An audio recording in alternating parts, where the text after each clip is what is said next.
Sit down. Sit down, Hamza. Musa, sit down. What's your name? Yes. Yes. Huh? Ayan, sit down. Sheikh Fajr, sit down.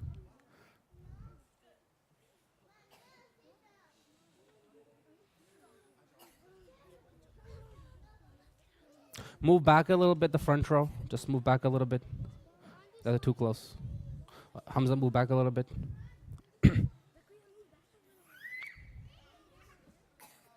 Move back, Hamza. Move back. Move back. Behind the line. Behind the line. Buddy? What's his name? Put that away. Put it in your pockets. Usman? Back up. All right, you three need to separate. Moise, sit over there. Sniper, move back a little bit. Moinuddin, move forward a little bit. Yes. Uthman, sit down. Yafi, move back a little bit. You three, Ayan, and the other two need to separate. Ayan, just move over there. On that side, yeah. Yeah.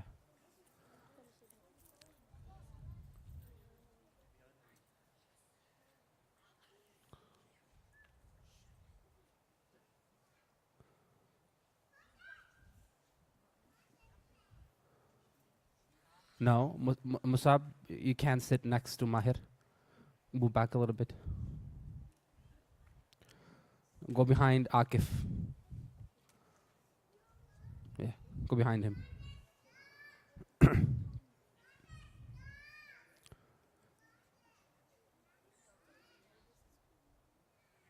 Uthman, don't talk to him. Hassan and Akif. Don't let me see you talk, okay?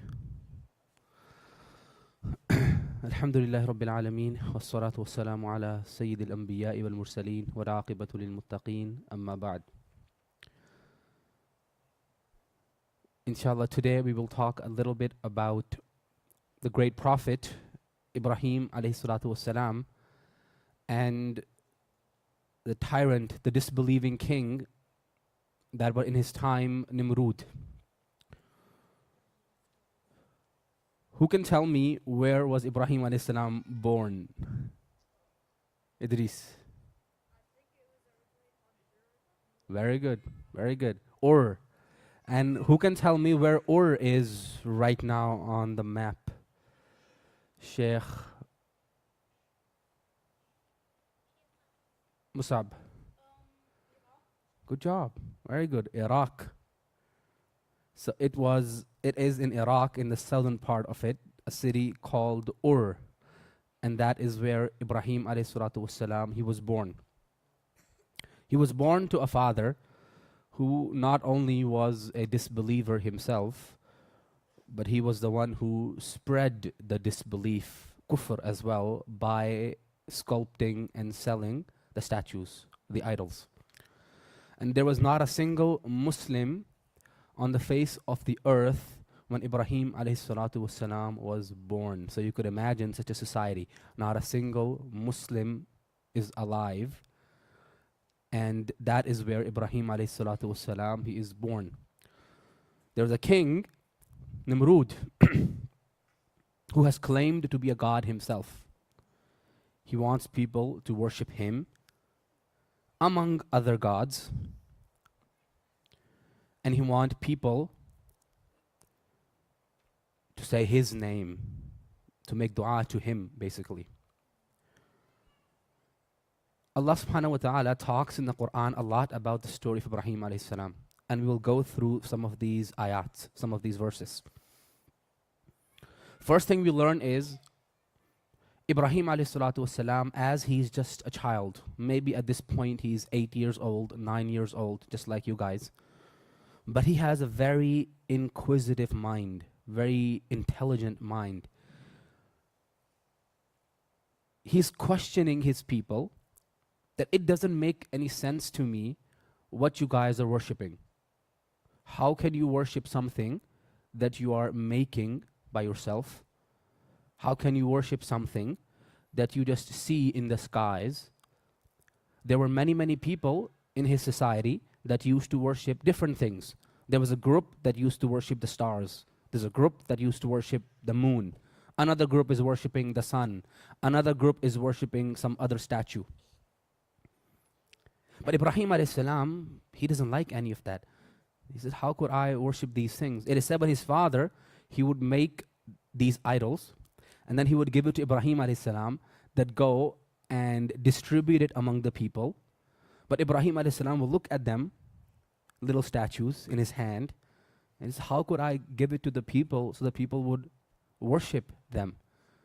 So narrations tell us sometimes he would just go by the river and throw them all over there, that I'm not even going to deliver it to the people. So he goes to his father, and still he is at this point maybe 10, 11 years old. And he says, Father, I don't like what you're doing. You're sculpting and making these idols and selling it to the people. This is a scam, and this is not something we should worship. But the father, immediately he becomes angry at Ibrahim. Ibrahim, how dare you speak against me? If you don't stop, I will stone you. I will hit you with stones. Ibrahim alayhi salam still is not done. He said, my father is not going to listen to me, but maybe the people outside in the society, they might listen. So he goes outside, and he has a very beautiful way of explaining their error to them, their wrong way to them. And this is a story found in the Quran as well. So he goes to those people, the group of people that I mentioned that they used to worship the stars. So he goes to them in the night, and these people are like, oh, worshiping the stars, beautiful stars in the sky. Nowadays, in the cities, because of the pollution, we can't really see all of those stars. But back in the day, even right now, if we were to go out somewhere, out in the countryside, the stars are really beautiful and very bright and very visible. And as these people are worshipping these stars, Ibrahim alayhi salatu wasalam, he goes to them and he says, you know what? Stars are beautiful, and I understand that you're worshipping them. So Ibrahim alayhi salatu wasalam, he stands next to them and he just watches them worship. In the morning, when the morning comes, of course, we can't see the stars no more. The sun takes over. So Ibrahim alayhi salatu wasalam, he says, فَلَمَّا أَفَلَ, so the stars disappear in the morning. He says, قَالَ لَا أُحِبُّ الْآفِلِينَ. He says, I don't like the things that disappear. How could you worship the stars when you can't even see them during the day? When basically they're not with you. A God should be with you all the time. He's being very logical with them. First he says, I feel you, I understand you. You want to worship these beautiful stars, but the stars by themselves have no power. They can't even stay with you 24 hours a day. You can't even see them once the sun comes up. And then he goes to the people worshiping the moon, says the same thing. Oh, how beautiful and big the moon is. The full moon, it is beautiful. But in the morning, the moon, we can no longer see it. Ibrahim alayhi salatu wasalam, once more, he says that, oh people, it looks like even the moon doesn't stay with you the whole time. لَإِن لَمْ يَهْدِنِي رَبِّي لَأَكُونَنَّ مِنَ الْقَوْمِ الضَّالِّينَ. And if Allah had not guided, if my Rabb, my Lord, had not guided me the straight path, I would be like you, worshipping these things that have no power. And then he goes to the sun worshippers. The sun is the biggest one, the brightest one. We can't even look at the sun for more than a second. فَلَمَّا رَأَى الشَّمْسَ بَازِغَةً قَالَ هَذَا رَبِّي هَذَا أَكْبَرُ. And he says, oh, maybe this is the sun you're worshipping. It is the biggest one. Maybe it has the power that the sun and the moon does not have. But even the sun sets. So Ibrahim alayhi salatu wasalam said to them that I take a step back, and I am not the one who worship the sun and the moon and the stars. I worship only Allah, the one who has created the sun and the moon and the stars. And so he goes to the people and he's trying to convince them to stop this idol worshipping. And by the way, like I said, he is 10, 11 years old, meaning that he has not announced his prophethood yet. He's just a man, a boy, who sees that his people are doing wrong. That's what it is right now. And so the time came for the big festival. Every year, the people would hold a festival to honor their false gods right outside the city, and everybody would participate. We know the story. They said, Ibrahim, come, let's go and have fun in the festival. Ibrahim alayhi salatu wasalam, of course, فَنَظَرَ نَظْرَةً فِي النُّجُومِ فَقَالَ إِنِّي سَقِيمٌ. He looked at the stars and he said, I'm sick.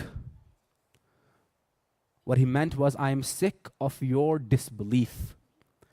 I am sick of what you are doing and what you are worshipping. And so his people thought Ibrahim alayhi salam is physically sick, so they left him behind and they all went on. What does Ibrahim alayhi salatu wasalam do in the meantime?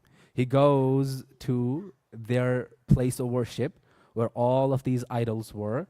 He takes out an axe and he starts chopping them all down, all into bits and pieces, except for, very good, and he leaves the big one intact, undamaged. And then he places the axe on the big one's shoulder. And that's it, he's done.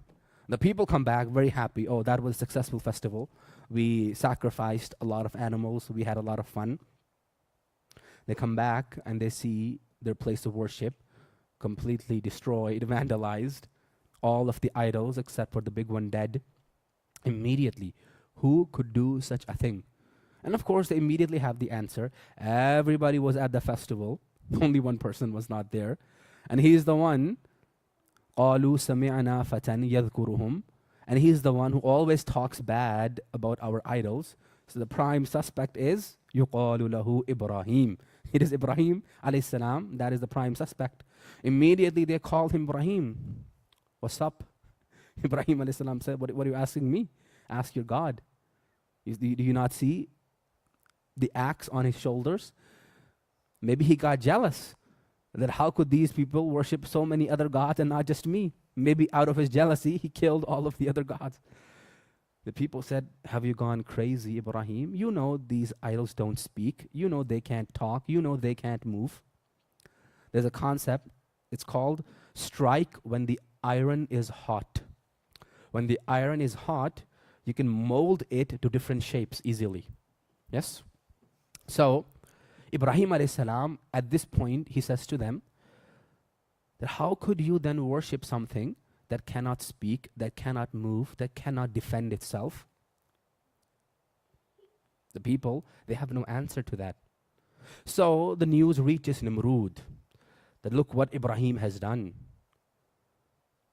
So Namrud, he calls Ibrahim alayhi salam, arrest him and bring him to my court.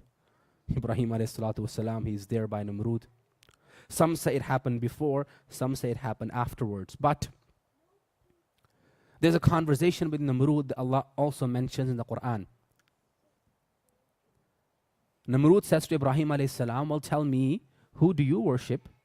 Ibrahim alayhi salatu wasalam says, I worship the one who has power over life and death.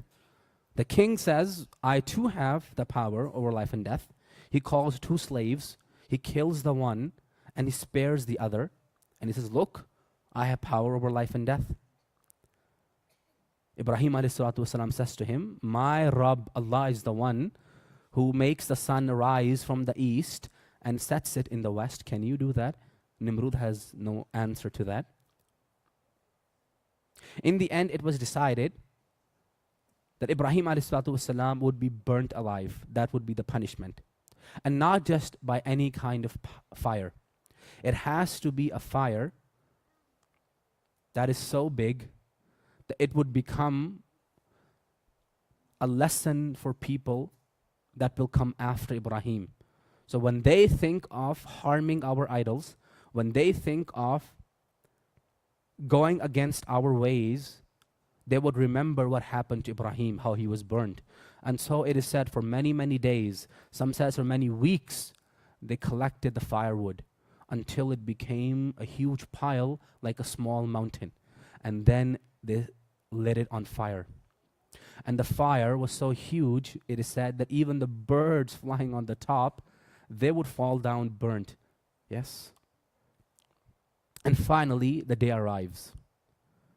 We will now throw Ibrahim alayhi salam. Of course, they can't go near the fire, so they build these catapult and places Ibrahim alayhi salam inside it, and then throws him right straight into the fire. And as Ibrahim alayhi salam lands in the fire, we know the angel Jibreel alayhi salatu wasalam, he comes down. It is said that Jibreel asked him that, do you want me to save you, Ibrahim? I can save you right now. Ibrahim alayhi salatu wasalam said to Jibreel alayhi salam that, no, go away. For me, Allah is enough.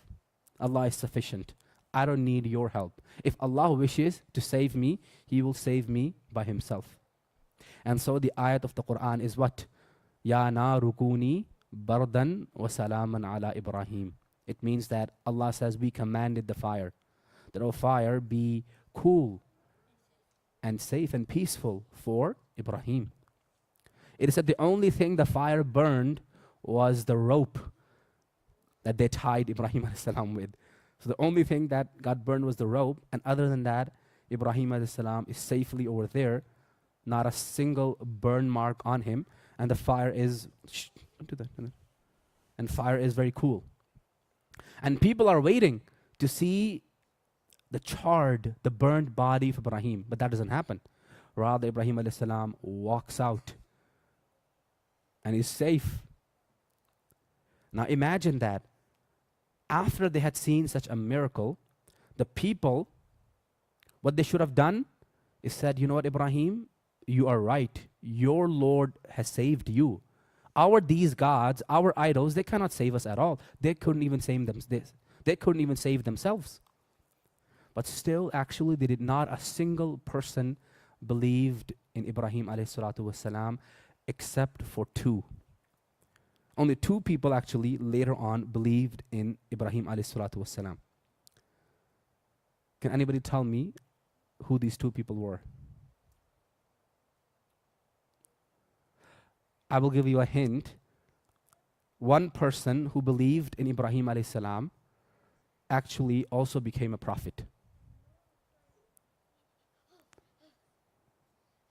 Musab. Mahir. Very good. Very good. The prophet's name, Allah says, فَآمَنَ لَهُ Lut. So the prophet's name was Lut alayhi salatu wasalam. And some say Lut alayhi salam was even a relative of Ibrahim alayhi salatu wasalam. And the other was his wife, Sarah radiyallahu ta'ala anha. These two people believed in Ibrahim alayhi salatu wasalam.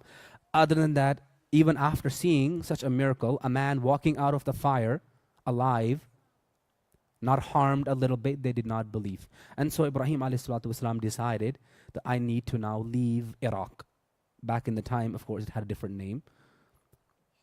Also went by the name Babylon. One last time he goes to his father.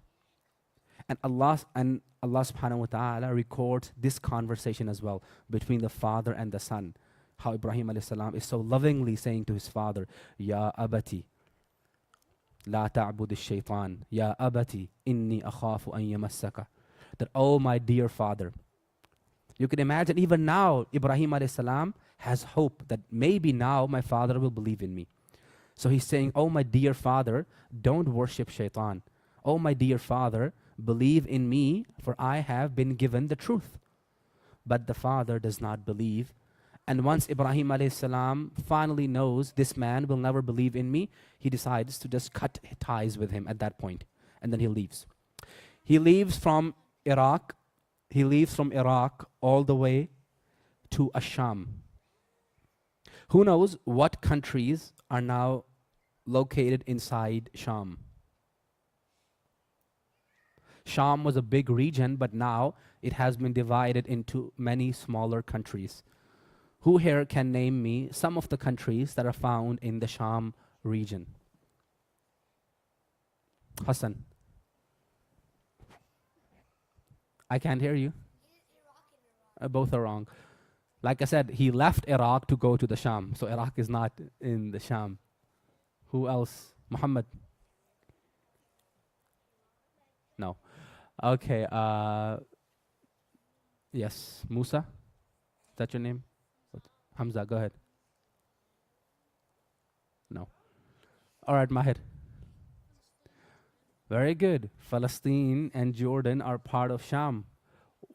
What other country is part of Sham? They all border. So you know now you should know. Mustafa. Lebanon. Very good. So we have Palestine, we have Jordan, we have Lebanon. What's the fourth country? Sheikh Idris. That is not a country. Okay, Musa. Iraq? No. Mahir. Very good. Syria. So Syria, Lebanon, Jordan, all of these, Palestine, all of these are part of the Sham. That is where Ibrahim alayhi salatu wasalam, he migrated to. I will quickly conclude with last two things. First of all, Allah subhanahu wa ta'ala later on would give him two sons. Who can name me the two sons? Yes. Very good. Who is the older son? Elder son? Is Ismail elder or Ishaq elder? Alayhi salatu wasalam. Yes, you. Yes.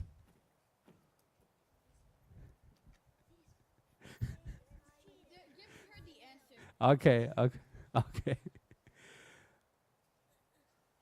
Hashir. Very good. Ismail alayhi salatu wasalam. What is the name of the mother of Ismail alayhi salam? Wafiq. I just said that a few minutes ago.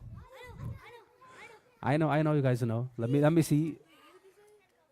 What is the name of the mother of Ismail alayhi salam? Actually, I did not say that name, but you guys should know. Adhan. Wrong. Yes, Musab.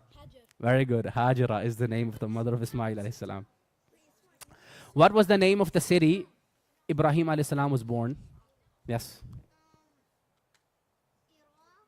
I said the name of the city. Yes, very good. What was the name of his father? Raise your hand. Ibrahim alayhi salam's father. What is his name? Name of the father of Ibrahim alayhi salam. Yafi, yes. Huh? Sheikh Uthman. Huh? Azhar? Azar, yes. Very good. Azar. What was the name of the king?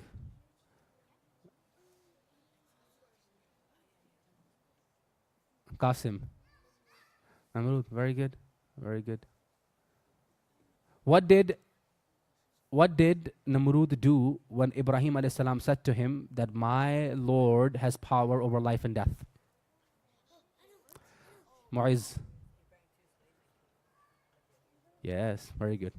Everyone say after me, Subhana Rabbika, Rabbil Izzati, Amma Yasifun, wa Salamun ala al-Mursaleen, walhamdulillahi, Rabbil Alameen.